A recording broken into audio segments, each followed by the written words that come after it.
dream any dream you wanted to dream. And that you could, for example, have the power within one night to dream 75 years of time, or any length of time you wanted to have. And you would naturally, as you began on this adventure of dreams, you would fulfill all your wishes.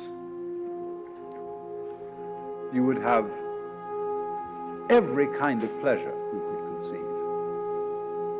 And after several nights of 75 years of total pleasure each, you would say, well, that was pretty great. But now let's have a surprise. Let's have a dream which isn't under control. Well, something is going to happen to me that I don't know what it's going to be.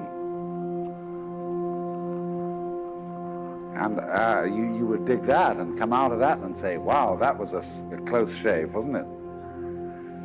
And then you would get more and more adventurous, and you would make further and further out gambles as to what you would dream.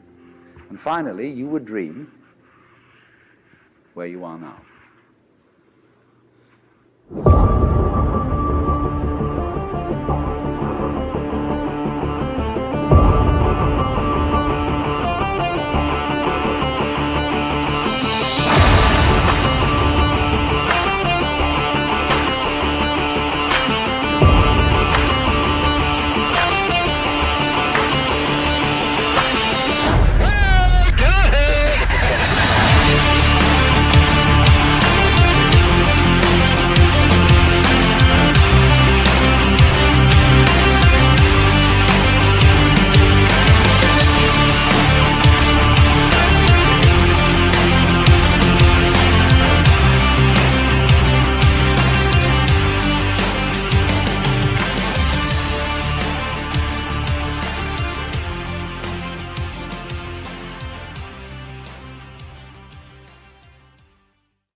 Hello, everybody. Welcome to Alien Addict on this odd night for us, because it's a Wednesday. We don't usually do the Wednesdays. I want you to do all the normal stuff. I want you to like, share the podcast, go and do all those things. You can visit our merch store, have a look at some of the t-shirts we've got on offer. Without further ado, I'm going to bring my co-hosts on, and the man that loves NASA so much, ISS is in his name, Mr. Dave Weiss. Thank you for coming on our show. My last name is ISS. How you doing? I'm doing great. And how are you guys doing? Great intro. I want to discuss it. I have lots of things to say about it. That's Ollie. Ollie has a gift for the intros and outros. It's his only gift. I've been listening really good one. to your podcasts that you've been on, and a few things stuck out for me. All right. You guys are unwilling to admit it, but you guys are all flat earthers, okay? I know you're not willing to admit it. Maybe at the end of the show you're willing to admit it, but by the look of that intro, you're flat earthers. First, you showed me the Go Fast rocket, which is the only rocket that we had an uninterrupted feed. NASA, SpaceX, edit. It's a movie. What is going on? Oh, of course I'm amateur. I got the live stream going. So it goes up, it goes into a thicker medium, it goes kerplunk, right? And then when it turns on its side, all of a sudden we see something. And if you slow down the video that you guys had, it'll show it in a second. Here it comes, turning on its side right here. That's the moon. Okay. So look, flat Earth and the moon, big deal, right? Oh, the Earth is so big, you can't see the curve, right? So here's the problem. When that was taken off, it was in Arizona, about here. It was 11 a.m. You can see one time zone over, it's noon. Wherever the sun is, it's noon. And about 12 time zones over is where the moon was, over Australia. So if this was the Earth and that rocket took off over Arizona, here's Arizona, it would be a millimeter off the ball. And that moon is below the ball. How could you see it? Well, Dave, you are on a UFO channel, so what if it was just a big orb UFO? Yep, that's exactly what I was thinking. Well, we zoomed in on it. It's the moon. It's totally the moon. And now, is the moon a UFO? Who the heck knows? No one knows what the moon is. But whatever that thing is that we call the moon, that's what we saw. That makes perfect sense. I mean, if you look at NASA and their aeronautics, all their flight manuals, everything, CIA documents, they all say for all of their experiments, all of their testing, they treat the Earth as a level, non-rotating plane. All flight manuals say a level, non-rotating plane. That doesn't sound like a unlevel, spherical, spinning rock in an impossible space vacuum. A level, non-rotating plane. That's what we're dealing with. That's what every God-given sense tells us. But since I am on an alien channel, I want to tell you something. I agree. I haven't watched all of your stuff. I agree with all of the alien stuff that you guys talk about. Extraterrestrials visiting us, crashing, governments hiding it, covering it up. But you're looking at it from the wrong paradigm. It's coming from here in the outer space, not outer space. Outer space is a fantasy land. It's scientifically impossible. We can discuss that today. But extraterrestrials are here, thousands of miles away. Thousands is nothing when you start talking light minutes, light years, whatever. Those are ridiculous fantasy numbers that make the human mind just give up, right? Outer space cannot exist the way it is described. So you're talking from beyond Antarctic. Beyond what is Antarctica? What do you know about Antarctica? Antarctica is no one's allowed to explore there independently. Wait a minute, thousands. There's 100 companies. You can buy a trip. You can go to Antarctica. That's true, but you can only go to the very, very tip of Antarctica. A little place they call Rothschild Island or Deception Island. Isn't that funny? It's an interesting name. Yeah, interesting name. So I just want to pull up where is my Antarctic basin? I know someone who was just there. Yeah, well, what did they see? Penguins, some ice. They weren't allowed to go, independently exploring on their own. Voted in. Pictures of penguins. I will say this, Dave, while you're bringing it up, something the UFO community has very much in common with the flat Earth community is, one, we don't trust the government. Yep. Two, we don't trust what NASA tells us. No. And three, we believe there are beings that exist that we don't know what they are. We're 100% in agreement with that. But the way that we look at it makes it actually possible, makes it probable. The way you guys looks at it, it makes it less likely than Bugs Bunny being real. Okay. We're going to talk about space and what space is, what you've been brainwashed. We were all brainwashed. I love space. I watched Star Trek, Lost in Space, Star Wars, every Battlestar Galactica. I watched them all. I watched them multiple times. I watched every space movie. I lived it. I wanted to be an astronaut at one point. Everything. I loved it all. I thought it was the coolest crap ever. I took 4 years of astronomy, right, in college. And then I found out astronomy is pseudoscience and astrology is the real science. And then when I found out, that dot that they're telling us I'm looking at is, trillion light years away or whatever, that's impossible. It's all nonsensical. So what I would like to do, and you guys can take me any way you want, I'd like to talk about the scientific impossibility of space. Then I'd like to speculate what's beyond Antarctica. How's that sound? Yep. Sounds good. Fantastic. You lead us, mate. I mean, we're not here. We're here for it. We're not here to do any debunking. So Listen, I want you to ask me the hardest questions. I want you to challenge everything I say, and I want you to believe nothing I say. I want you to go verify it yourself. But I'm going to give you a different paradigm. When we went to school as kids, there's globes in the classes. One of the first worksheets we brought home was the orbit of the sun and the moon and the earth, that the moon goes around the earth and the earth goes around the sun. That's one of the first things they teach us. Why are they teaching us that in school? Right. Mm-hmm. And one of my earliest memories, I tell this story a lot, but I'll tell it again, is first grade or kindergarten. The teacher brought us outside, maybe it was first grade, and he took a bucket of water on a rope, swung it around and said, "That's gravity." And I was actually smart enough to say, but wait a minute, if the water's on the outside of the ball, wouldn't you have to turn the bucket the other way? And the teacher goes like, crap, he goes over, gets his book, and he shows me this book. I remember it. It had like highlights from like 10 years of different teachers highlighting it with different color pens. And he goes, look right here. He goes, this is how they told me to teach it. And that's how I'm going to teach it. Okay. Even though I stumped him with my question. And that was like one of my earliest memories. And it's funny that kind of relates to what I'm doing now. So we're brainwashed before we have the ability to question authority. You know, teacher is a god. You know, the guy in a lab coat is a scientist. Science, right? Science. And by the way, flat earthers believe in the scientific method. Unfortunately, the science community does not use the scientific message. They use the pseudoscience method. They tell you something, they make it up, and then they base everything on it. Everything in cosmology is based on the radius of the Earth. You know how they got the radius of the Earth? Do you guys know? No.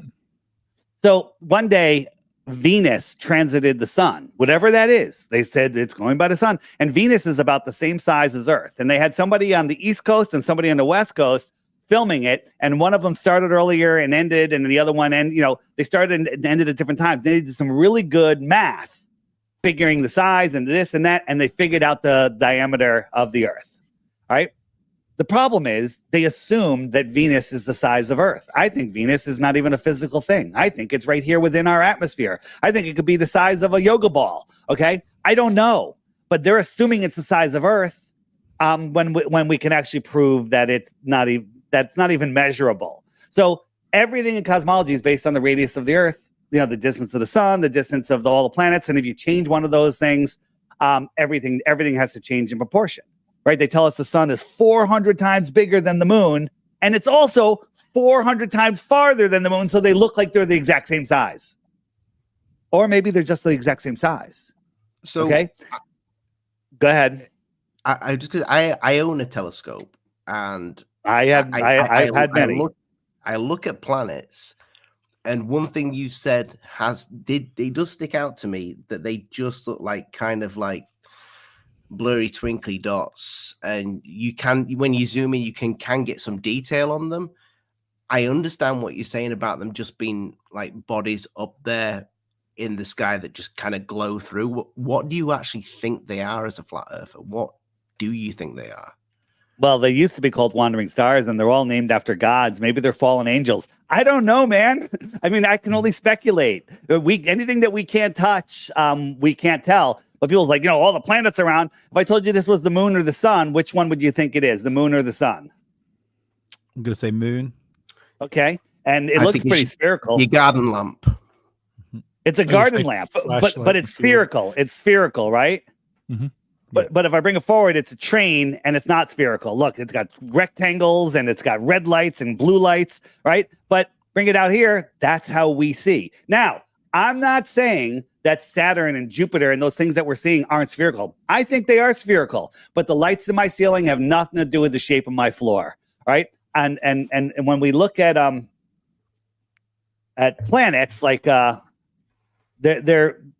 first, the stuff that NASA shows us is just stupid. I mean, right? This is Jupiter. Okay, this is one of the 2023 picture of Jupiter, right? That's pretty cool, right? Right. What planet do you think this is? Jupiter. Look, yeah. It's Jupiter, but that's because I framed it as what planet is it? So you're saying Jupiter. If you zoom in on it, it's just a pond with ducks and grass. Okay. I'm just showing you how stupidly easy it is to fool people. I was fooled by it too, so don't feel bad. Yeah. All right. And we have pictures of NASA artists creating not to scale, but models of Jupiter and other planets and the moons and everything. And this is exactly what they show us in the books, these things that they're painting, right? This is the famous picture of Jupiter from 2014. It's in every textbook. We all know it. 2016, they said, Jupiter has a magnetic core because we have the northern lights. Look at this. Could you guys do that? I don't even think you need a Photoshop to do that. I think you could do it in MS Paint, right? But look, all of the clouds are exactly the same.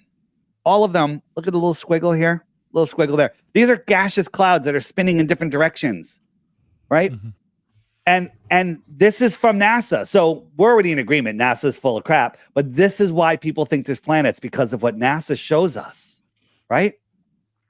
So if we're talking about NASA, when do you think the we'll say NASA PSYOP. When do you think that really got rolling? In And 1950, yeah, in 1958, 59, whenever they did Project High Jump, which is going, we'll get back to Antarctica in a second.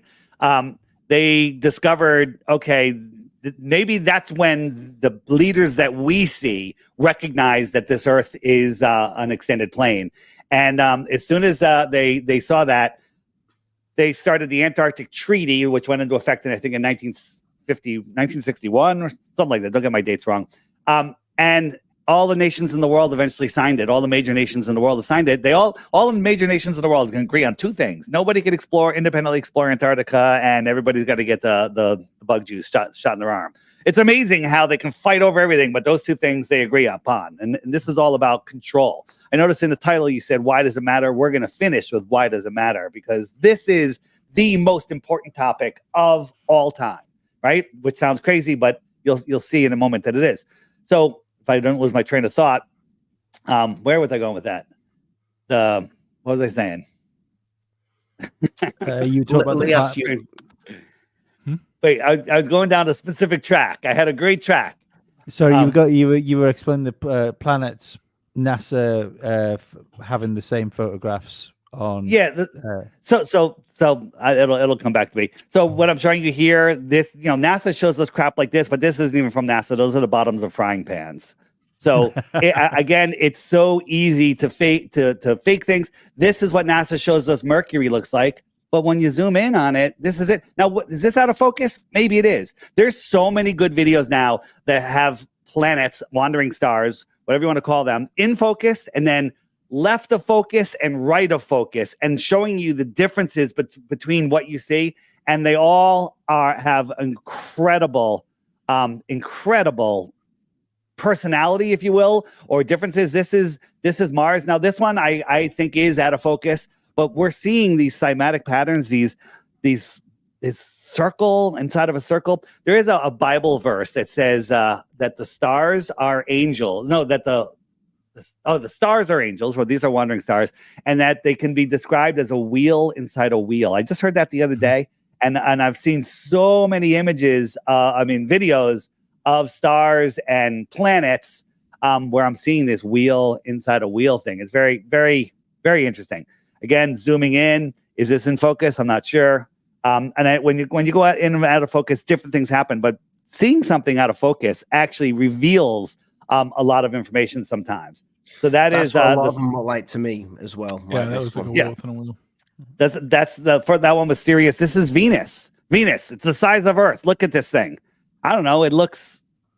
I don't know what it looks like. Yeah, it looks alive. So here's the thing.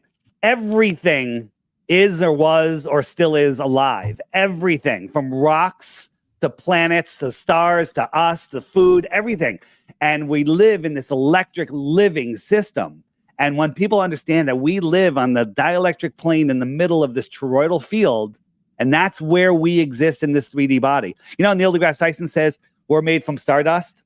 He's not lying, because I think, this is me, I'm not speaking for anybody else, I think our souls, our eternal souls, lie in the stars. The stars never move because they're perfect. They're angelic. They're angels. So they don't need to move. They don't need to change. They don't need to do anything. And they never do. That blows the heliocentric model away. And then we have our experience where our soul, if you will, comes here, avatar, meat suit, whatever you want to call this thing. And we have this experience. We're expanding the mind of the creator. So we are made from stardust. Right? They're always telling us, giving us little clues, little clues. When I showed you that picture of Jupiter before, this is NASA showing Jupiter, the Voyager, I think it was. This is hours, days, or week, I don't know. But look at the clouds moving in different directions. The storm is spinning, but those two pictures exactly the same. Those two things right there, you're finished. It's over. NASA's finished. But I don't know why I'm going on and on about NASA, just maybe for some of your listeners. Because NASA is complete and total garbage, right? And this is the latest picture of Pluto. They say this is a photo of Pluto, but NASA admits they have no photos of Earth. All right? Weird? Is that weird? Sorry, go on, Ollie. No, go on, Lee. I was just going to say, we've pulled NASA quite a lot on this channel before. like the stuff that comes up from the ISS is just it is wild how more people don't ask questions about what NASA is up to. The glass of water. The Chinese space station. It's crazy. So the NASA, the original space station, most incredible constructions project of all time, but they forgot to take any photos or videos of it being built, right? Which would be the most videoed construction project ever. You know, Neil, go over here, connect this, connect that, do this, right? But these guys in their giant snowboarding suits with their giant gloves are assembling this thing in space airtight that has never been assembled before on Earth, right? And they don't take any pictures or videos. China, just last year or 2 years ago, whatever it was, all of a sudden they announced they had a space station up and they forgot to put any pictures or videos of it being assembled also. It's up there. It's just up there. And I don't know if you can, I haven't ever seen it. I know that you can track the thing that they call the International Space Station, but the Chinese space station doesn't track, I don't think. Maybe I'm wrong. I could be wrong on that. So don't, globies that are going to be all over this, laying comments crazy. Oddly enough, I remember. Yeah, sorry. Just quickly with you saying it being constructed. I think it was you that said it on a podcast I listened to years ago. How strange you found it that you couldn't see videos of it being constructed because we live in a world where everything that can be filmed in HD is filmed in HD and broadcast. That's Crow's Law from Crow 777 Radio. Great podcast if you really want to learn stuff. I started out listening to Crow years ago. I think he was Crow, into UFOs back then. Mm-hmm. Yeah, well, Crow, we all grow. We all grow. Crow might have been the start of the flat Earth movement when he filmed the lunar wave, right? This is I think this is the Chinese space station, and there's all sorts of CGI glitches. You saw where that rope was that strap was going somewhere, and then if you watch this guy's foot, there's a layer here. It just goes in between the layer. If you watch his foot, it'll right there. You see it? That's wild. Yeah, well, it's not wild. It's fucking CGI. Excuse my language. Yeah. Sorry, guys. No, we swear all the time. As much as you want. I know. I'm sorry for the woman that's listening with her 10-year-old who loves this stuff, and I swore. You know what? Get over it, everybody. Teach your kids how to swear when they're 4, okay? And then you don't have to worry about it. That's it. So again, all sorts of crazy issues. Here's on the ISS. No one wants to pay attention to this, right? This was in 1999, Christmas. Cool. Look at them. They all got hats up there. We're spending money to send them Christmas hats. But then they did it again, and now there's gravity. There's no gravity. Okay. So what are they doing? And the NASA apologists will go, well, they all went there and they grabbed their thing and they pulled it down and just to make it look nice for the picture. That's what they're going to say. How do you argue with that other than you're a NASA apologist and you would say anything? Well, no, obviously they fitted those elf hats with wire inside them so they could move them and animate them as they wanted to. Yeah, they got money to burn. They get $80 million a day, and they can't get their feet on the right foot, right? They can't get their shoes on the right foot, right? It's incredible the amount of fakeness. We could spend all day going over this, but there have so many issues on the ISS. But if you find one, this is the National Buoyancy Lab. This is where they test. Like water tries to get in your suit. In space, air tries to get out of your suit.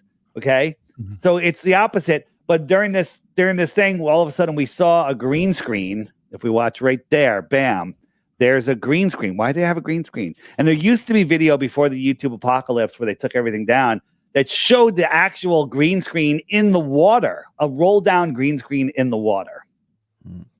And I show people this. I go this is in the pool and this is in space. All right. Well, which one is it? Did I add the pool or did I add the space? The answer is I don't remember which one I did. It's one or the other. Okay. But it's absolute insanity. And you see stuff like this. Look at the dragon right here. And then when the camera switches, look at the Earth. Whoa, it's sideways to the Earth now. Yeah, I've seen this. That one's just. Yeah, but a lot of people just can't wrap their mind around it. This guy's playing with something and he dropped it. Why'd it go down? He's like, oops, let me look. He caught it after it flopped down. And then, stuff like this. This is this guy's going here. What is this door for? Is it airtight? Right? Why does it have those browning edges? Okay. It looks like a tortilla. Right? I think it's just things that it's like rusting in the water. I think this is a shot that's done in water. They do some in water. They do some in zero-G planes. They do some on wires. They confuse you so you can never figure it out. You can never figure it out. Right? This one's on wires. Now, this woman is hypnotized. She thinks she's on the ISS. She's on the high. They said you're going to answer questions, and at the end, you're going to do this flip, and she screwed up the flip, and then they quickly cut away. But looking at this woman's eyes, I used to do hypnosis. I learned in college. And this woman is under a deep hypnotic trance. So she actually thinks she's on the space station. Pretty crazy. You guys ever see the interesting idea? So you think? So do you think some of these people that are on the space station are like literally turned on as like programmable actors? They do it all. Like that one, completely programmed. Other ones, liars, willful liars. The other ones, unwillful liars, like the original moon landing. Neil Armstrong. I think those guys were told at the last minute that they're faking it, and then they had to go out and lie, and they had big issues, and that's why Buzz Aldrin became an alcoholic, and Neil never talked to anybody, and his mother committed suicide, and all sorts of stuff that's just crazy. One guy, I forget the guy's name, he wrote a report exposing NASA, and then before the report got released, he and his wife and kids got hit by a train, all died. The train was owned by NASA. They raided his house and took everything, and the report never showed the light of day. That's just a weird thing, right? Weird thing. And then they were very excited. They had some fresh fruit. The dragon came up and brought some fresh fruit, and they were playing with the lemon, and look what happens. Okay, this is called augmented reality. The lemon is not there. Watch the hand.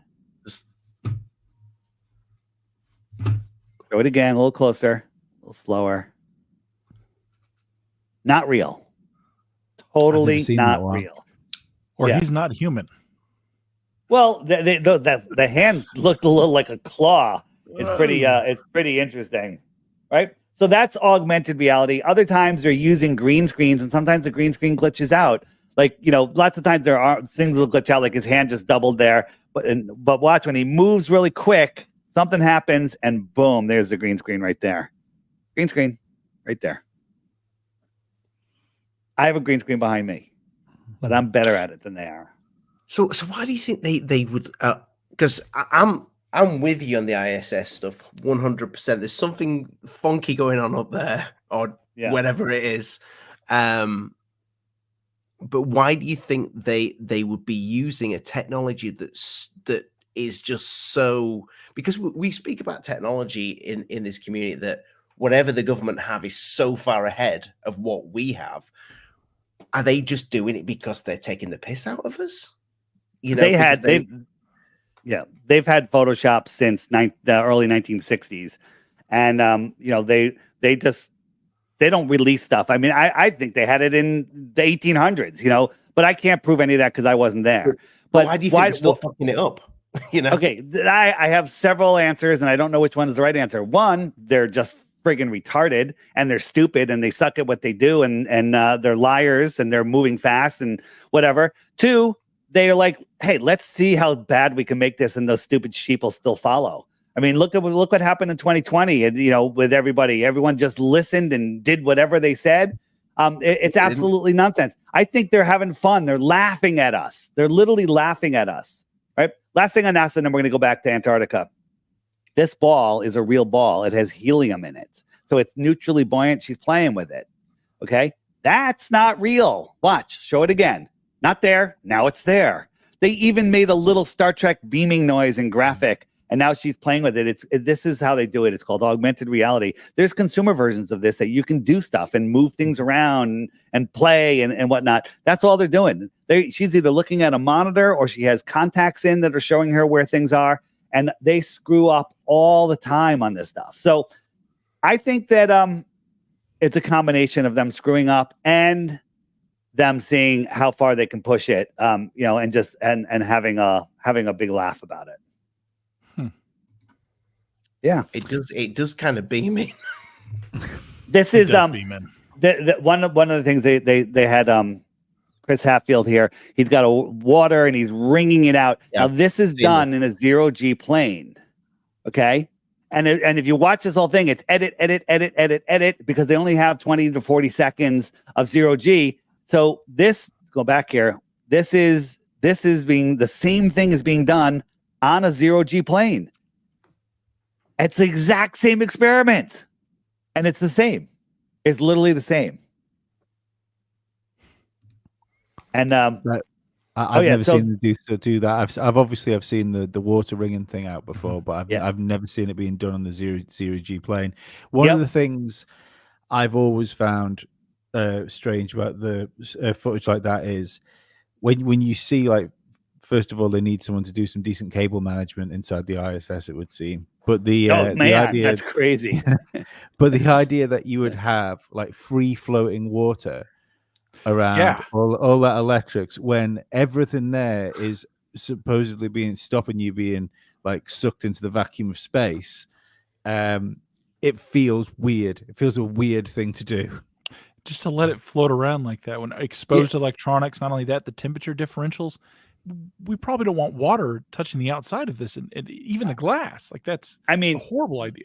Here's the thing: the solar panels they have up there, they wouldn't be able to run the lights, let alone the air conditioning and the heating. And there's a 500-degree swing of temperature every 45 minutes on that thing. How does any of that work? Right? How does any of that work? Their lies just come back to bite them, but people are just too lazy to think about it. Because when you're in the sun, it's like 400 degrees, and when you're in the shade, it's super below zero, and none of it matters. One more thing. This is on a 0G plane. This is on a 0G plane that looks like the space station. They were doing a simulation. Okay. This was live on television, and all of a sudden, the guy slammed into the wall. Right here. They just slammed into the wall. And they cut away from the feed. And I remember this was like in the 1970s or 80s. I forget exactly when it was. But they said we're going to have a short talk with the astronauts on the ISS, or maybe it was Skylab. I forget. I think it was the shuttle. And they said we have to wait until they're within satellite range, and then we're going to get them. So basically, the plane's getting ready. It's like, okay, go, and they're on. And when they did this. I think I have a better one. Something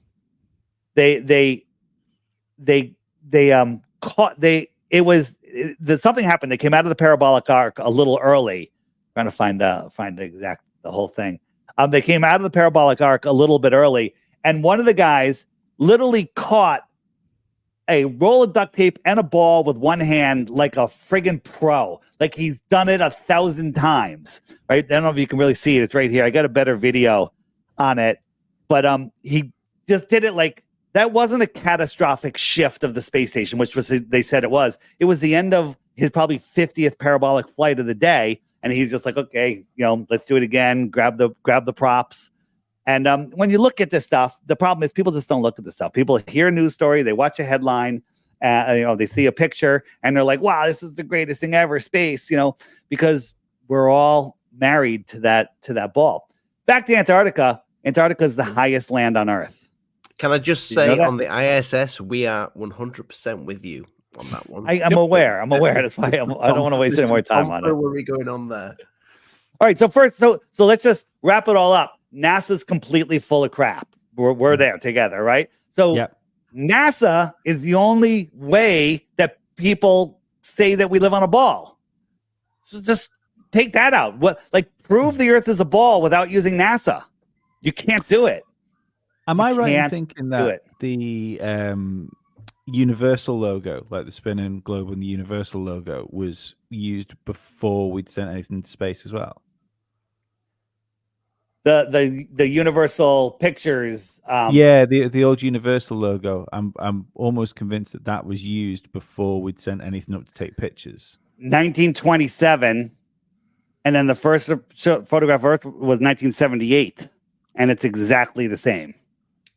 That's a pretty good guess, isn't it? What is predictive it? Programming. The Guy Ritchie movie Revolver. We're talking about the rules of the con. the bigger the con and the older the con, the more people think it can't be that big because it would have been found out, and it can't be that old because somebody would have figured it out. Like they don't have to put in a lot of effort at this point. Yeah, and you can't keep a secret because it would, they can't even keep a blowjob a secret in the White House, right? But that was literally what was going on during that. That was going on during the Iran-Contra mess, where Clinton and his buddies and everyone were bringing cocaine into the United States, and then all of a sudden everyone cares about the cum spot on a dress. Okay, I mean it's crazy how easily we're distracted. Like squirrel. And Americans are like, oh, squirrel, and they forget everything else that's going on. It's unbelievable. It's actually believable. It's totally sad. believable. Yeah. It's totally sad. All right. So Antarctica is the highest land on Earth by far. If you look up, the average height of Antarctica, I forget the numbers, but it's literally 5 times the height of any other country, right? Antarctica is the shoreline of our world, the shoreline of our pond, right? So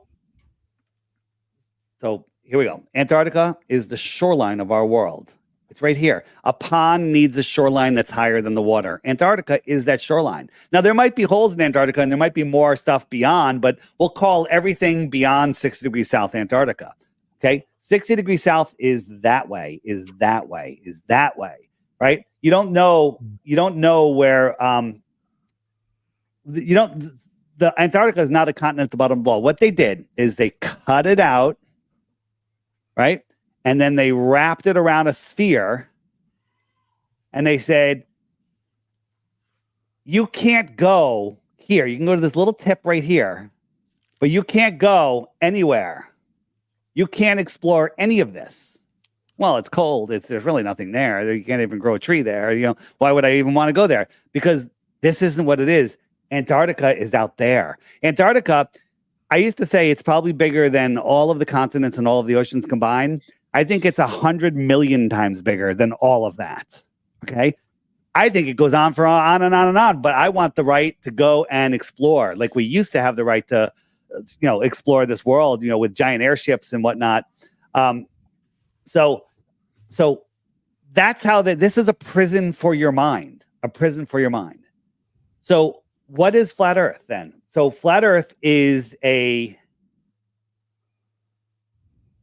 we live in the Antarctic basin. So think of the Earth as a massive plane. What's it on? We can talk about that a little bit. All right, it's a massive plane, way massive. And there's ponds. There's one pond. We live in a pond. And at the very center of that pond is a magnetic mountain. Call that the North Pole. So if you're out on a boat and you're sailing around, your compass is always going to point to the center of the pond. So if you go east and west, you're going to circle right around and come right back to where you were, right? So east and west are circles. Here we go. I'll show you this. So here's our pond. Here's the North Pole right here. And the compass needle's pointing to the north. I'm trying to push it west. West is a circle around that. Now, that doesn't prove the Earth is flat because it works on a flat Earth and a globe Earth the same way, right? East and west are circles. And let's jump forward here. All right, and now I'm going east, and east is a circle equidistant from the center. It's the same on a globe. Now, if I try to dead reckon west, that stick is pointing west on the compass. And now if I don't correct, I just follow the stick. What's the compass? It turns, I'm heading south. South is every direction away from the center. Put your back to the North Pole and walk away. If a tree in the yard was the North Pole and 4 of us are on 4 sides of that tree, we have our back to the tree. We all walk forward in separate directions. That's south. South is out to the outer space. All right? So now that we have that laid down, let's talk about space for a second. How far is the nearest star, excluding our sun, in the heliocentric model? Isn't it something like quite a few trillion? 4.5 light years away, 25 trillion miles. Yeah. Okay. Now, whoever watches my podcast is not allowed to answer this question. How long is 1 trillion seconds? Don't know. It's like 36 fucking years or something. I don't think that's an official measurement. No, 303.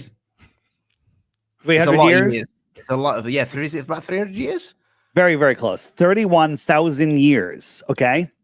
So I don't feel like that was very close. A trillion seconds is 31,000 years. I've said this 1,000 times, and it's still shocking every time I hear myself say it. 31,000 years. You can't even fathom what 31,000 years is. Okay. I don't think the Earth has been here for 31,000 years, but that's a trillion seconds. The Earth is less than a trillion seconds old, in my opinion. All right. So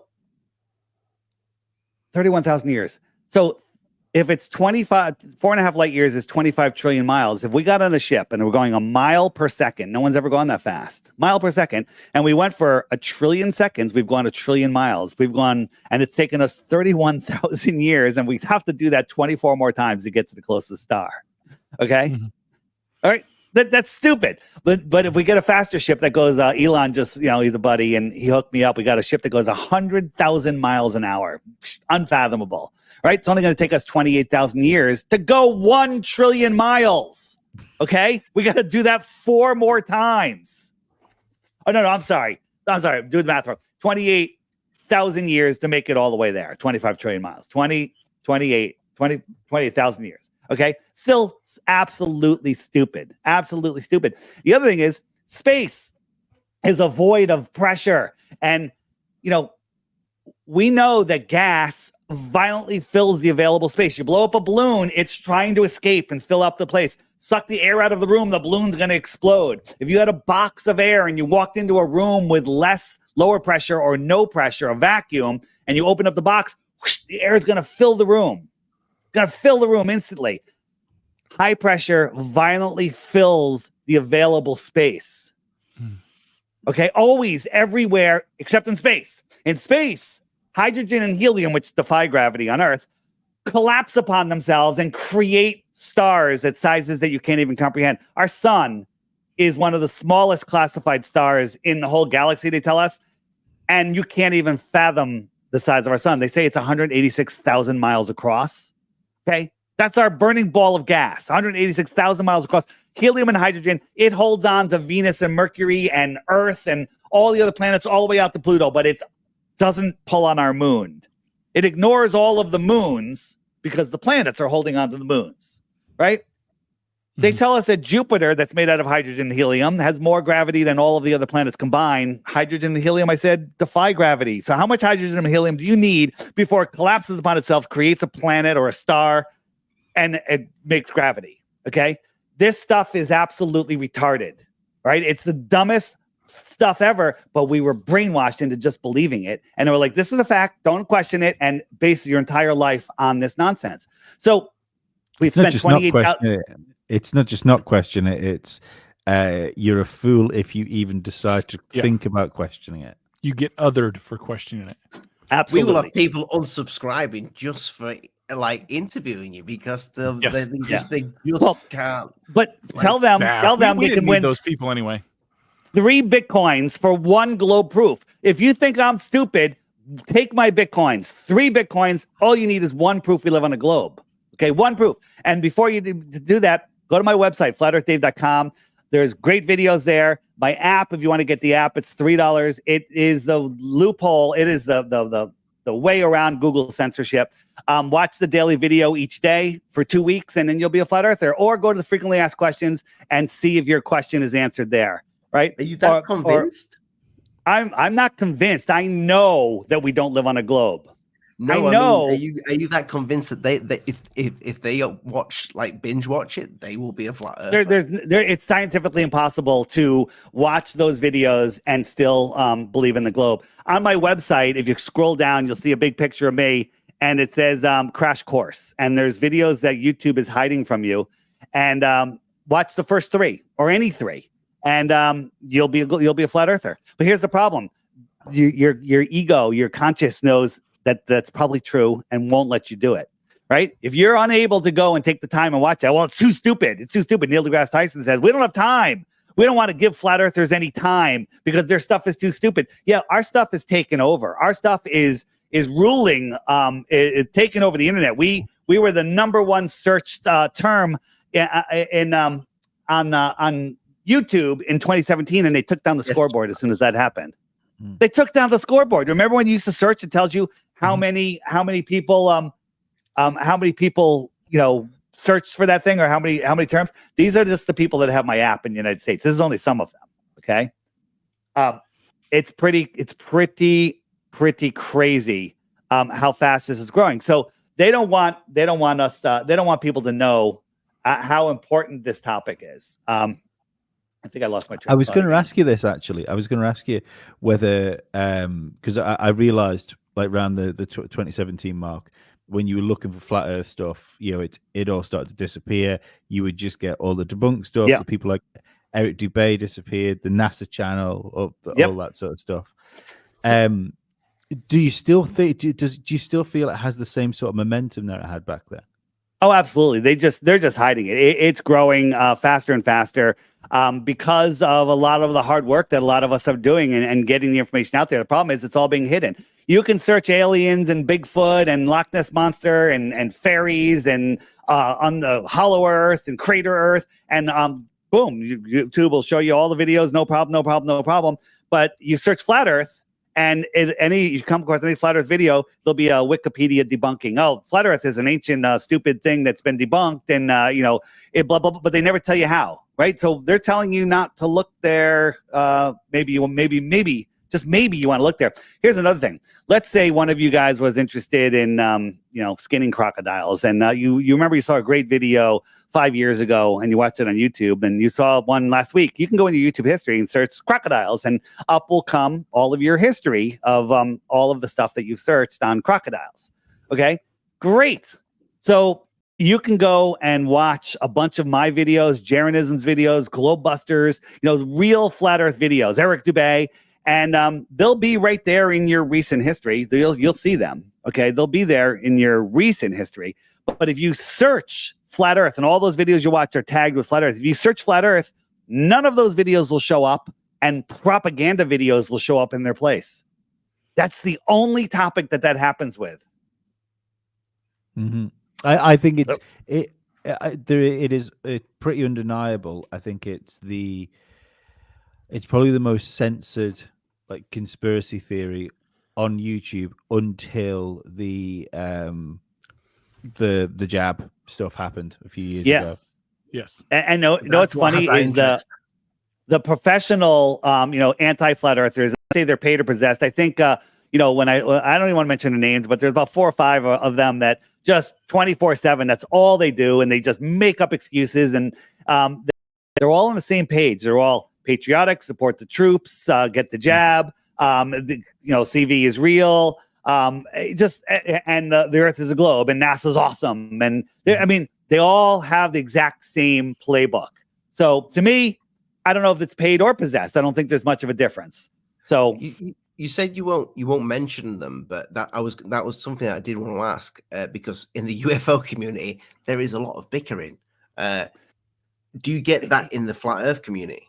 Oh, it's unbelievable how bad it is. It's so stupid that I just kind of mind my own business. I do the best that I can. And I take critical advice pretty well when people are just nice about it. Like, hey, maybe you want to do this. And so many people help me with all the stuff that I present. They give me pictures and they show me videos and stuff. I'm just putting it together and presenting it. I make some of my own content. But if there are people that are a little bitchy, without mentioning any names, I just ignore them. I ignore them. Even if they have good content. Okay. Even if they have good content. So, listen, everyone has their own problems, and I'm not going to make it my problem. I do the best that I can to get on shows like yours. So let's get back to the aliens for a second. So we go. I know. I remember where I was going. Outer space is scientifically impossible. By the way, 28,000 years, we make it to that star, and we realize there's only a couple dead planets there. Shit. We got to go find another star. And guess what? The next star is 100 trillion miles away. Okay. We got to do that 4 times as far just to get to the next star. I think that you're going to get tired of my dad jokes by then. And it's going to be just a horrible trip. And it's just an impossibility. You can't have a void of nothing in space with burning balls of gas. It's just stupid, right? It's just absolutely stupid. But if you go, let's go here. I'm going to go to my images section. I'm going to say maps. This is on the app. Oh, this is interesting. This is the map of the United Nations, the International Maritime Organization, World Meteorological Organization, and International Civil Aviation Organization. They're all using flat Earth maps. Weird? Little weird? Is that a little weird? Can it get a little weird? Anybody? How do you feel about it? Isn't? What's that? I was just gonna say, isn't weird because it's inclusive, isn't it? I can kind of see why you would want to spread it out and show everything, because it's an entire. If we look at the globe model and you want to spread that out and keep everybody inclusive, you want to show everybody's little location. So maybe that's why they're just being nice. Yeah, maybe. Yeah. So, you guys are familiar with the Prague clock? Yes. Yeah, the Prague clock is an ancient clock. And this is if you look right here, there's a flat Earth map in here. This takes 26,000 years to go around. This is a whole. We don't have time to go into all of this, but it shows the great cycle. But if I'm gonna have to pull it up somewhere else. They changed it. Let me just show you something. Maps. There it is. Maps, Prague clock. If I can find it. It's funny we keep talking about NASA's. We've actually had some NASA guys on the show. I actually have friends that work at NASA, and they might not be lying about anything. The compartmentalization. That's the kicker. No, we've talked about this. And one of my friends had made an excellent point. He's like, whether it's flat or it's round, you and I ain't getting off it. So, well, I don't know if that's the case. If you believe in the heliocentric world, that is not the case.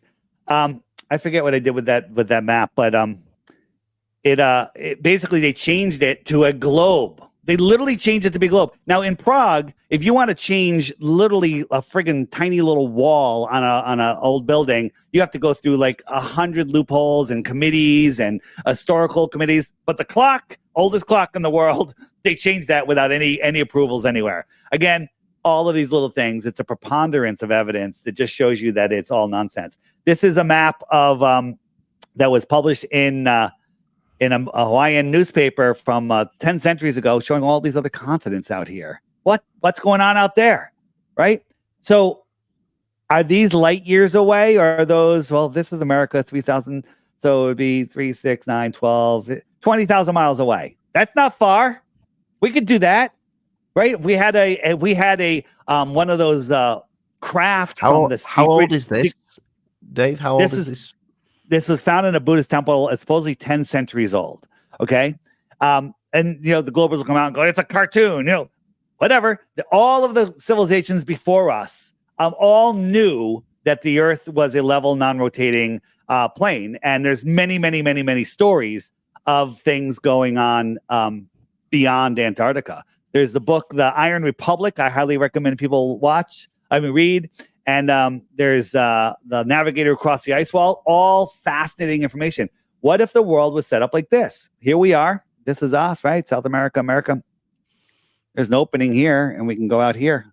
Extra land, extra territory, extraterrestrials from the outer space. Doable. Somebody can go in their advanced aircraft that we've backwards engineered in the secret space program, outer space program. They can come in here, abduct you, anally probe you, and get home in time to have dinner with their kids. Okay? Same day. Not billions and thousands of years traveling ridiculous miles through a scientifically impossible space vacuum. They can go out and back. Right? How do you feel like the idea of the breakaway civilizations as well? Because I know that's something that works well if there's somewhere for them to go. So the story of the Iron Republic, basically in the late 1800s, there was a New York politician that was just fed up, sold all of his house and everything, bought a nice big ship, got a crew, was exploring Antarctica, found an opening, got sucked through the opening. They were lost at sea for 3 months, and none of the stars made sense. Then they saw land. They pulled up and they saw a city. It was like, okay, let's wait until the morning. and there was no noise coming out of the city. And then all of a sudden a boat came out, and they're like, they spoke English, and they're like, hey, we're from, where are we? This is the Iron Republic. We're from America. And the guy goes, where's the Iron Republic? And the guy said, the Iron Republic is on the other side of Antarctica, about the same distance as America is on your side. And basically, it's a whole story. The guy went there. He lived there for like 10 years. He ended up getting married there. He found a wife, a woman. Then she ended up dying, I think. And he got distraught. He got his ship back, and he made it back to Florida. And he told his story and wrote a series of articles in a Florida magazine that you cannot find a single copy of the actual magazine. They have been removed. There's a couple PDFs of 3 or 4 of the versions, but the entire thing is in a book. And it's quite fascinating. But they're talking about whether the book is true or not doesn't matter. It does matter because I think it's true. It rings true. But they were talking about more land beyond Antarctica in the 1800s. So what happened? Why aren't we talking about this? Why aren't we allowed to go search out there? Right? Well, you're aware of Admiral Byrd, aren't you? Absolutely. So this has to do with and again, we do not need to go beyond Antarctica to prove the Earth is a level plane. I am speculating on what's out here. This is my opinion. But you guys want to talk about aliens. Everything you guys say about aliens is speculation. Now, there are abductions, there are stories, there are encounters. I believe in those also. I just say they're coming from closer. They're coming from the extraterra. If we live here in the center here, right? Out here are other ponds, other worlds with their own sun. These are pieces of the plane, a planet. Play on words, laugh at me, I don't care, right? So these are other worlds across our plane. Now this is, if there's the story says that there's a super dome over the whole thing, and then each pond has its own energetic dome, and there's some people that can pass through and some people that can't. And there's people that are like, they call them the custodians. The custodians allow you through and not. Literally, it's the story of Star Wars. There's hostile lands, there's friendly lands, there's traversing in between lands. It's the story of Star Wars here on a scientifically possible realm versus outer frigging stupid space. Have you ever considered that, like, you mentioned that the extraterrestrials are those ones outside of that, the ones that are coming in doing the probing and all that. Maybe maybe they're trying to protect us from. Maybe listen, that's all to be discovered. But here's the thing: disclosures here, extraterrestrials are here.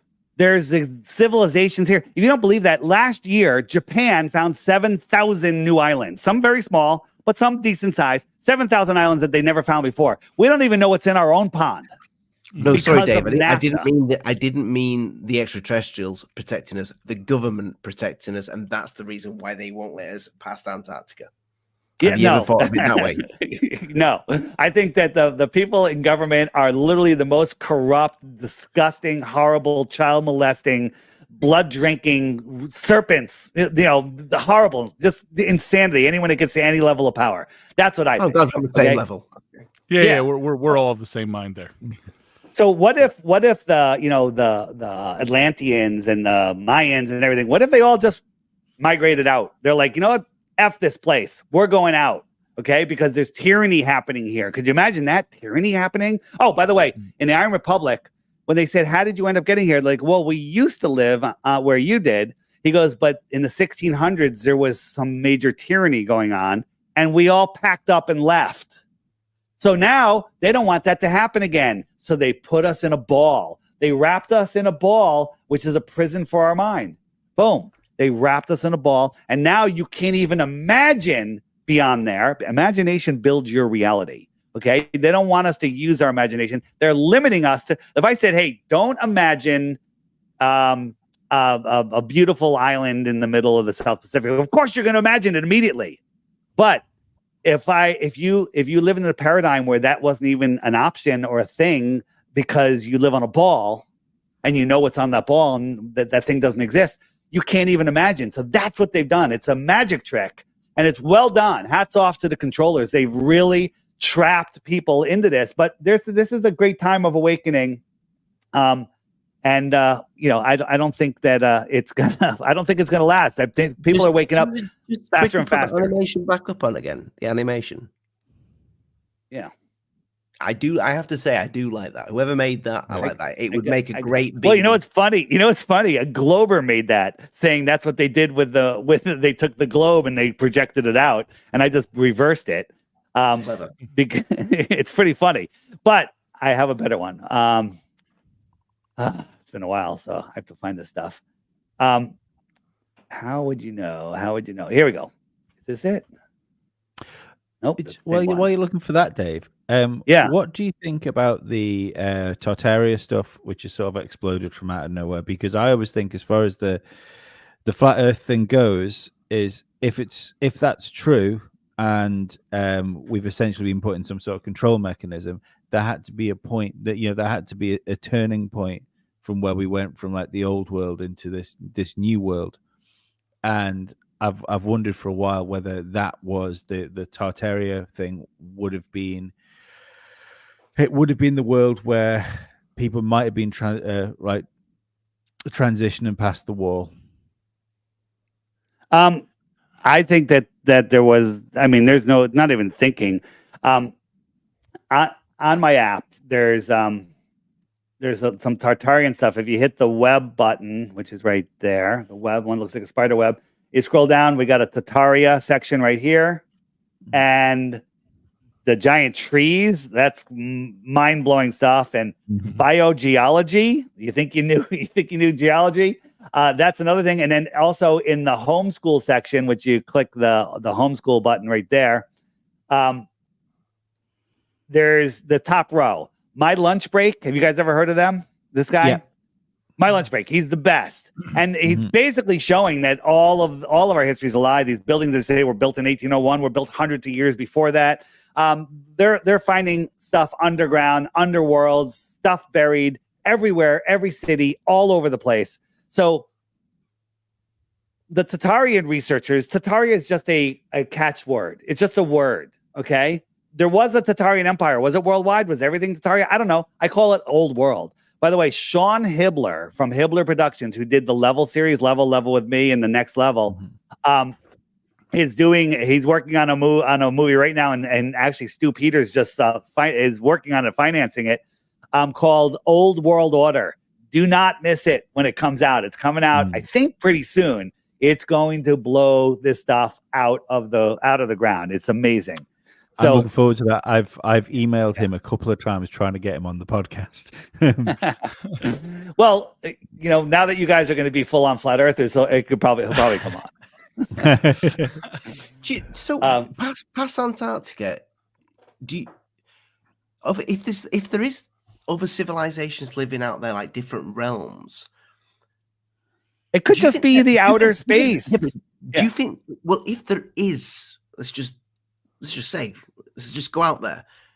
Do you think they could be aware of us, or maybe I they're think in the so. same situation as us, and they don't? I think they look at us as dangerous and low-minded, and they don't want anything to do with us. That's my opinion. I don't know. I mean, but again, the navigator across the ice wall. The Klingons of the situation. Yes. Definitely. We're the hood. We're the dangerous neighborhood nobody wants. This comes from a video I call How Would You Know? So check this out. So here's the world, and they decided, hey, we're going to just draw a circle here, okay? We're going to draw a circle. And here we're going to build a gigantic wall that nobody can get through. And we're going to do the same up here. And then everyone just lives here in this little part of South America, Mexico, and the United States, a little bit of Canada, okay? And now you have freedom. You can go out on a boat. But if you get all the way out here, they're going to say, oh, no, you can't go any farther because it's too cold. It's too bad. Don't go out there. You're not allowed to go there. And it's guarded by 8 military bases all the way around. And that's what we actually have here. There's 8 military bases that go all the way around the world that are way out south. The Falkland Islands is one. Remember that little war? What was going on there? So that's how they monitor and make sure nobody goes where they're not supposed to go. So you're in school, and they take that, they wrap it around a sphere, and they tell you this is all that there is, okay? And you're not allowed to explore this white area down here. And so you don't know about Africa, Australia, the UK, you don't know about any of this stuff because it's not even in your imagination, because this is all that there is. And you don't want to go here because whatever, there's dragons there, or whatever they do to scare you away. You're not allowed to go here. Okay. So that's exactly what they did with us. If this is the world, 178 ponds. Okay. This is and we live in the center of this one. What they did is they cut it out, right? They cut it out. They wrapped it around a sphere, and they said, this is where you live, and you're not allowed to independently explore this white area, right? This is supposedly 13,000 miles around. Let me get that back. This is supposedly 13,000 miles around. 13,000 miles. And anytime anyone's tried to go around it, Captain Cook tried it, 3.5 years, he went over 68,000 miles. 68,000 miles. How bad of a navigator must he be? Unless he's going all the way around the flat Earth, that makes sense, 68,000 miles, because the equator is only 24,000 miles. 68,000 miles to go around here. Even if he went wide, maybe he would go 15,000 miles, 18,000 miles. 24,000 miles would be all the way around here. Well, 68,000 miles. So, as I said, this becomes the measurement on that when you've unwrapped it. Has anybody done that? Well, it's really hard because we can't even confirm the relationship of southern continents with each other. We don't have the ability to map that, and the only way you can do it is with GPS, and GPS is run by NASA. NASA has GPS scrolling all over the place. GPS, everyone in the world uses it, but it's closed source. The people that run it, NASA, have it as a closed source. No one's allowed to see the code. You know why? Because if you saw the code, you'd find out the Earth is flat. You'd find out how they're hiding. You know, GPS, what does it use? Longitude and latitude. That sounds pretty flat to me. Where's the friggin' Z-axis? Okay? There should be longitude, latitude, and the Z, right? There should be a 3-dimensional program, not a 2-dimensional program. So, again, it becomes a prison for your mind when your mind can't think extendedly, can't think through the resources, through the special position that we have. Then you limit your ability to reach your full potential. You guys are onto something with this alien thing. You're just looking at it in a stupid space, fake fantasy, scientifically impossible, heliocentric bullshit space. When the truth is, we're on a level, stationary, non-rotating plane that we need to learn a lot more about, right? And the aliens, the extraterrestrials, now I think there's things underneath us too. I think there's 7 layers of reality, and we're just on a 3-dimensional one. Down below us is more dense. Above us, very close, we can see it, is a non-physical reality. We're here. We should all get together and demand, you want disclosure? We should get together and demand free and unhampered exploration of Antarctica and the North. That's a whole nother thing. The whole North is a completely other thing. Have you guys seen my stuff on Kiribati? I don't think so. Okay, this one's going to help you. This one's going to help you guys a lot. So where are we? All right. So you can go on a ship tracking site. And you can find all the cruise ships in the world, all the cargo ships, and you can click on any one of them. Click, and it'll tell you who the captain is, where it's going, how long it's been at sea, the size, the make, where it's registered. That's cool, right? You guys ever did that? I mean, it's simple. It's a ship tracking. We found a ship 730 miles inside the shoreline of Antarctica. How the heck is that possible? Right? And they said it's a fishing boat, right? 1.9 miles is the altitude of that plot of land, according to NASA or wherever, right? Then we found another one, zooming out a little bit, 905 miles, okay? 905 miles puts it here. So the closest port is 905 miles, 2.37 miles above sea level. How does a working ship get there? Okay, so we started looking, and I showed you guys this map. I was like, well, if they cut this out, wrapped it around, and somehow their GPS, the way they report positions, it put them here. This would be the center of Antarctica, or anywhere around here would be near the center of Antarctica, because it's wrapped around, crunched under. So they say it's a very important trade route, right? So that's interesting. So let's see what they have here. Oh, this is and the waters down there are crazy. This is supposedly one of the openings in between, like going in between the ice wall. But that doesn't have a lot to do with this story. So let me get back to where I'm going. So we found, we clicked on the ship and it said it's 850 meters long by 80 meters wide. That is a massive ship. I don't know of any ship that big, but this is the one that's in the middle of Antarctica. And they said, all it said is registered in the nation of Kiribati. You guys ever hear of Kiribati? Yeah, before this conference. Oh, you have? I've heard of that. I think I might have heard it on your podcast. Probably, yes, because I had to put a pin on it because it's literally a tiny little atoll sandbar in the middle of the South Pacific, right? Why does a big shipping container need to stop at Kiribati? China and America gave them $10 billion each recently, all right? Why are we giving a sandbar $10 billion, right? And also, I told you about Captain Cook. There's a Captain Cook small little bed and breakfast on the island. Captain Cook. Maybe someone there doesn't prove anything. Just kind of funny, right? And if we look at the ships, that are around Kiribati, they all have a destination of either unknown or Christmas Island. Have you guys looked into the Christmas whole thing with Christmas and Satan and Satan? Who knows? Some people say Kiribati is called Christmas Island, but very little information. Like, what are these ships doing there? Why are these giant ships there? What are they doing? Why is there such a big pier on this little island? Okay. And then if are you guys aware of the nuke hoax? Nukes don't exist. You guys are alien lovers, so you think that nukes do exist and aliens are trying to save us, right? Yeah. Nuclear bombs don't exist. Crow 777 radio, 2 hours in Crow. Go to episode, I forget the number, 35 and 400. And then you will know that nuclear bombs are just a fear tactic to keep us all in fear. Like when you're watching the news and they're like, Putin this, Putin that, it could start a nuclear war. Every cell in your body is now under distress, dis-ease. It's not at ease. And that's what they want. But me, when I hear that, I'm like, oh, he's a clown. What a clown. I just laugh because I know that nuclear bombs don't exist. So that's a whole nother story. That's not where I'm going with this.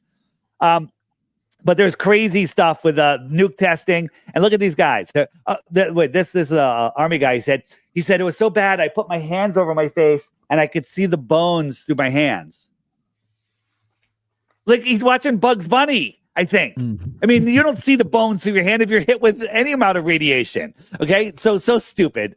You know, and then they show this article and these guys, look, a nuclear bomb's going off. These guys are walking around. No one's even looking. No one's even hitting the deck, running away. And then they show this. This is a picture that's been circulating forever, but they use it on a Kiribati article. I think they don't want anyone going to Kiribati. So then when we look at time zones, on a globe, there's no reason there shouldn't be 24 lines from the North Pole to the South Pole, equally spaced like sections of an orange. And that's your time zones as the Earth spins and the sun is noon, wherever it is, right? But there's this crazy time zone right here that zigzags over. And if you look at it, it goes across 3.5 time zones. And what's right here, which I'll call the most suspicious spot of all? That would be Kiribati. Okay, why is Kiribati there? What does it mean that Kiribati's there? And the answer is, I have no friggin' idea other than it's more than interesting. Okay, so here's my theory. If this is the map of the world, maybe Kiribati is an important trade route. Kiribati's here, and they're going out here to the breakaway civilizations. Maybe they're getting computer chips to tuna fish. Maybe they're trading humans. Yeah. Maybe they're getting weapons. Maybe they're getting technology. Who knows? It's funny you bring up trade route because I just found out something the other day I didn't know, and I know we kind of talked about governments all being evil.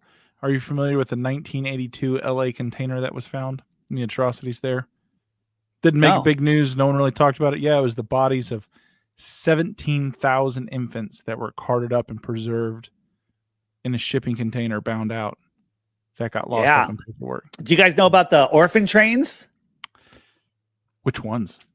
So in the early 1900s, World War I ones or the World War II ones? Yeah, or orphan trains showed up everywhere to repopulate the earth. And some of the stories that came out of there that I heard, like some of the kids, like none of them have any recollection of who the parents are. And some of them didn't have belly buttons. Okay. I don't know. I have no proof of that. That's one of the stories I heard. That could be fake. I don't know, but it's more than interesting.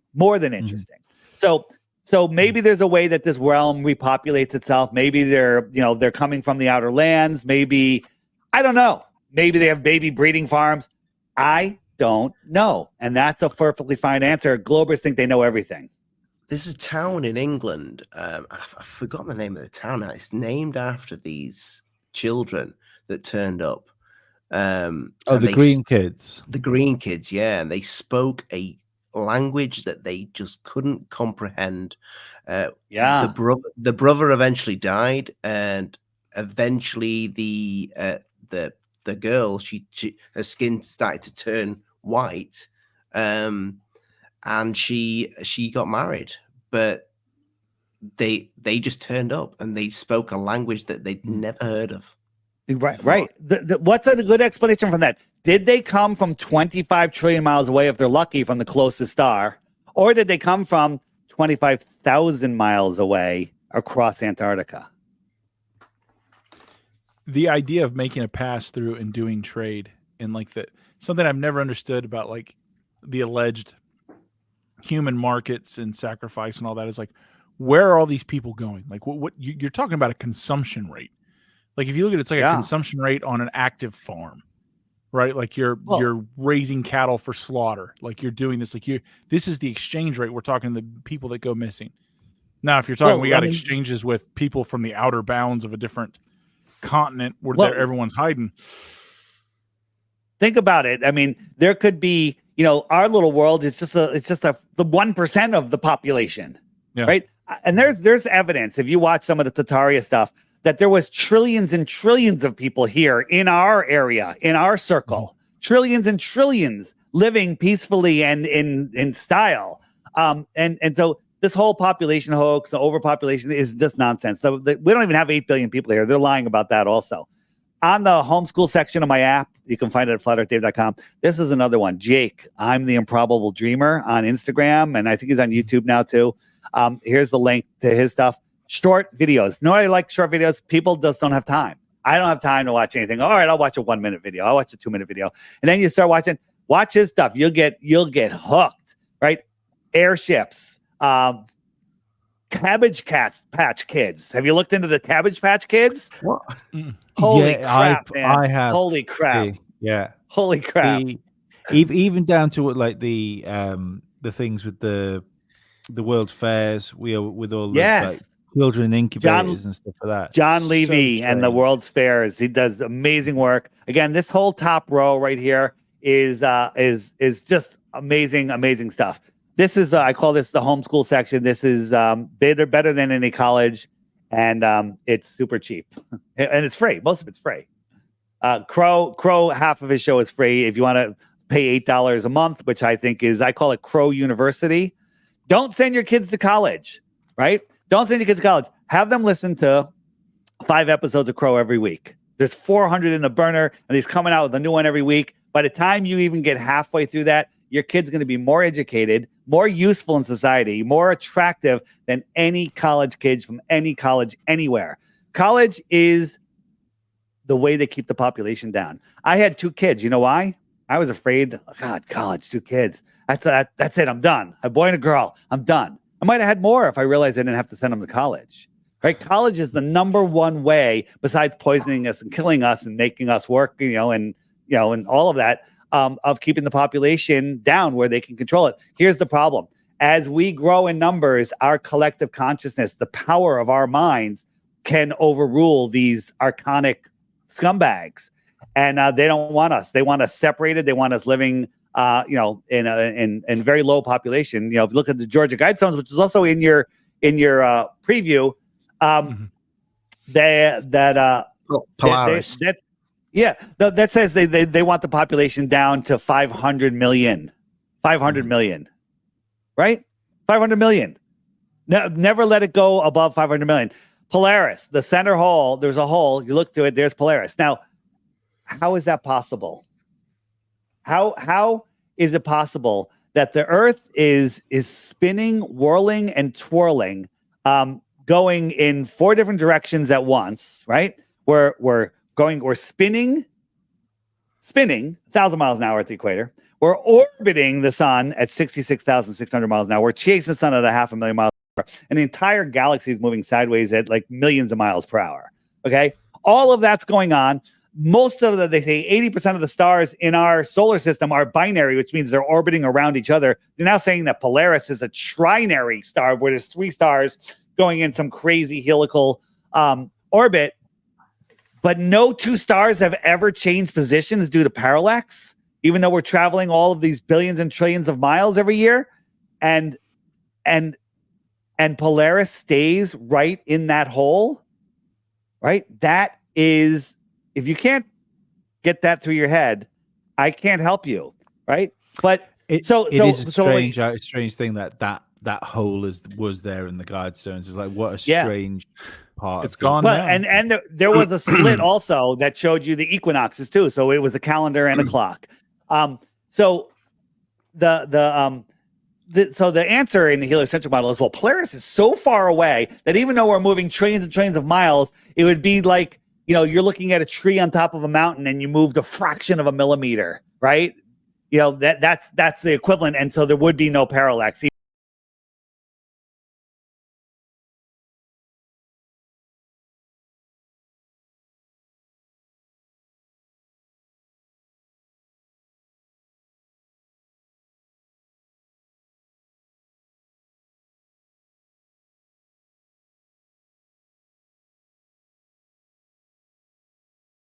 Were built in 1981 and they were up for over 40 years. That means it's wobbled at least 0.5 degree. And if the wobble's not there, the entire heliocentric model falls apart. It moves 0.5 degree. That's a moon width and a half. It would have been far out of that hole. It was still there, right in the center of the hole. Hasn't moved at all. And I started talking about it. People started making videos about it. And then ba-boom, a terrorist blew up the Georgia Guidestones. And within 2 or 3 hours, bulldozers were there to take away all the evidence. That's how you cover up a preponderance of evidence. They're hiding all of the videos from you. They're putting warning labels on every good flat Earth video. They're blowing up the Georgia.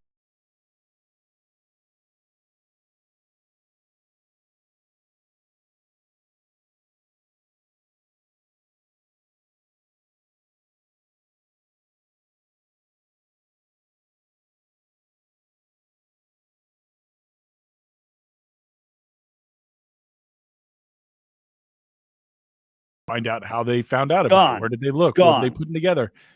Immediately wrapped up and hauled off. It's like, I feel like they should have investigated a little more. Yeah. It was the next day. It was the next day. We did. I think we did a show the day out. Straight away. We did the day after. Yeah. Like the next day, they just took him down. Health and safety, they said. I think. So many people there. Wow. So, I think it's going to be. We're getting close to the end here, guys. Sure. Yes, we are. Yeah. So, don't believe anything I said. Hopefully, I pointed to some doors that you never saw before. Any of you get in touch with Richard Dolan? Richard, come talk to me. Disclosure is here. Okay, the secret space program's real, but it's here. It's not up there. It's going out. Why are all the largest telescopes in the south looking south? Why aren't they looking up? Why are they looking out? Because why aren't they looking up into the outer space? They're not. They're looking out south. They're all pointing south. Dave, I've got to ask you this: if Elon Musk got in touch and said, "Listen, Dave, you might be space. I'm going to take you to space." Right? Is that what you're going to say? Yeah. Yeah. What? Yeah, it's all paid for. He says, "I'll take you." Would you say no? So let me ask you a question. If Walt Disney came back from the dead and said, "Hey, I'm going to put you physically in a cartoon with Bugs Bunny and Roadrunner," would you do it? It's a ridiculous question. It's a ridiculous question. It's a ridiculous question. So it's not going to happen. It's a funny question. You know, it's like, hey, you know, sure, put me on a rocket. Sense of humor. No human has ever been on a rocket. Go to my website, flatearthdave.com. Scroll down until you see the banner that has all pictures of Elon Musk on it. Click it, watch it. There's a 5 or 7 minute video. It'll show you that everything that he did before SpaceX, including SpaceX, is a lie. It's a lie. It's a short video, and basically it's showing you that he's just a propped up puppet. And I go back and forth on whether he knows that he's lying or he's just completely and totally mind controlled. He looks kind of like a mind controlled guy. Maybe they even like operated on his brain. I don't know. But all the stuff he talks about is complete bullshit. So what do you think about him? As far as, just quickly before we wrap it up, what do you think his role is then? Given the fact that he's essentially given us the only place where we can actually talk without thinking about getting thrown off it.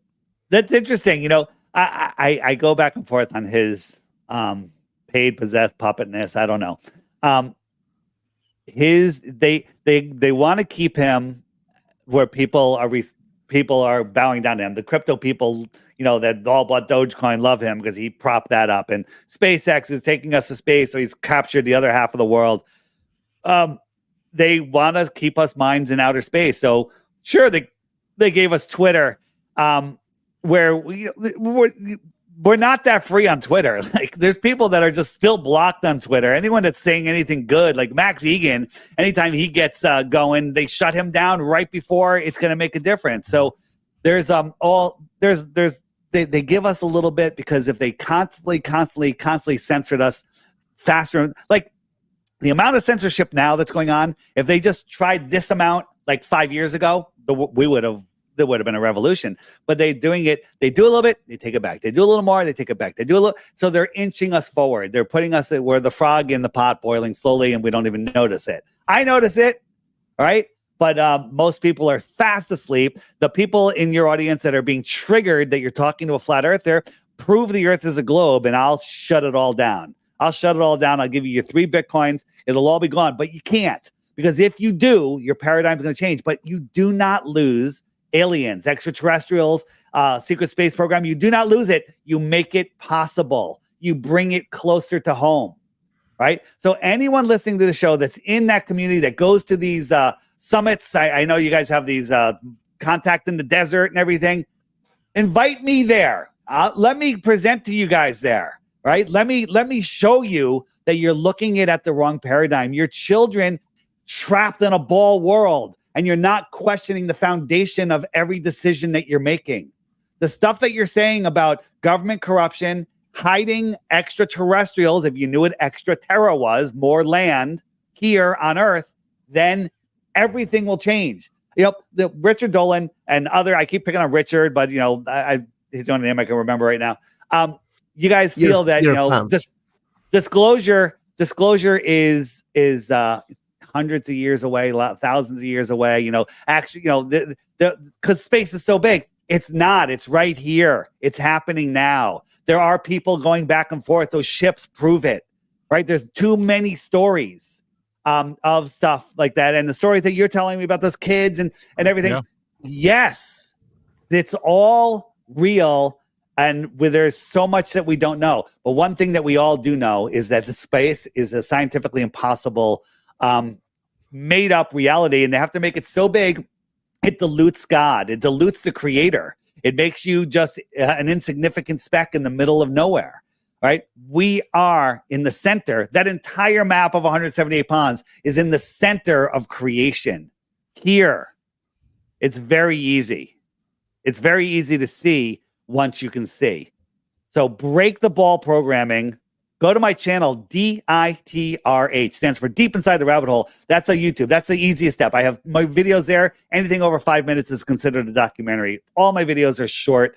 That'll get you in. FlatEarthDave.com. Get my app. It's $3. It's amazing. It does so many things. And research. Take the time. They want you so busy, so lost, watching sports, drinking alcohol, and not thinking about where you live and your true potential. You work your life away. You get 2 weeks off a year to vacation, and then when you're too old to enjoy yourself, you retire and you're sick and you die. That's what they want. They want you busy. And here's the thing. I think it's really a spiritual war, and they want our energy. They're literally draining us like the Matrix. They're taking our energy, our fear energy. That's what they live off. They're archonic, sucking on our fear energy. I'm not afraid. Okay. And if we all weren't afraid, and if we all ignored the government would have zero power. Zero. Mm-hmm. What is government? Those are the people that you pay attention to. I don't pay attention to them. I thought they were pedophiles. They're pedophiles too. And that's a good one to end it on. Dave, thanks for coming, man. This was fantastic. I would love to have you again. All right, man. Absolutely. Thanks. All right. Check me out, flatearthdave.com. There's if you have a podcast you want me on, there's a book Flat Earth Dave button. Click it. Tell me about your podcast. And we'll go from there. And welcome to Flat Earth, boys. I'll let Sean know. Going on, man. Thank you. All right. Thank you. All right. See ya. See you later, buddy. All right. Bye-bye. Thanks.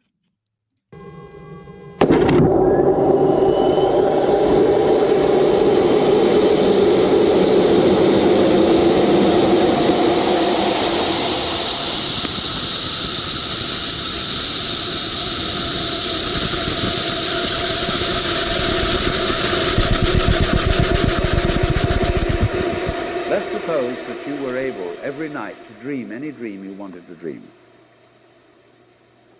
And that you could, for example, have the power within one night to dream 75 years of time, or any length of time you wanted to have. And you would naturally, as you began on this adventure of dreams, you would fulfill all your wishes. You would have every kind of pleasure you could conceive. And after several nights of 75 years of total pleasure each, you would say, well, that was pretty great. But now let's have a surprise. Let's have a dream which isn't under control. Well, something is going to happen to me that I don't know what it's going to be. And you would dig that and come out of that and say, wow, that was a close shave, wasn't it? And then you would get more and more adventurous, and you would make further and further out gambles as to what you would dream. And finally, you would dream where you are now.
Damn, you're getting good at those intro and outros.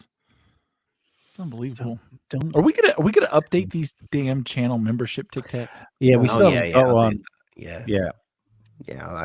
We'll Also, get 17,000 infants in a container, 1982 in Los Angeles. Look it up, people. That's wild. Yeah, and whatever the conspiracy you're into, we're here for you. Hell yeah, we'll lube it, work it, let you show it to the world. Also, buy some t-shirts. Oh buy yeah, all the t-shirts. All the t-shirts. 1 month left of these, and then we're changing them. Yeah, all new range of t-shirts next week. Thanks for sticking around, guys. We love you.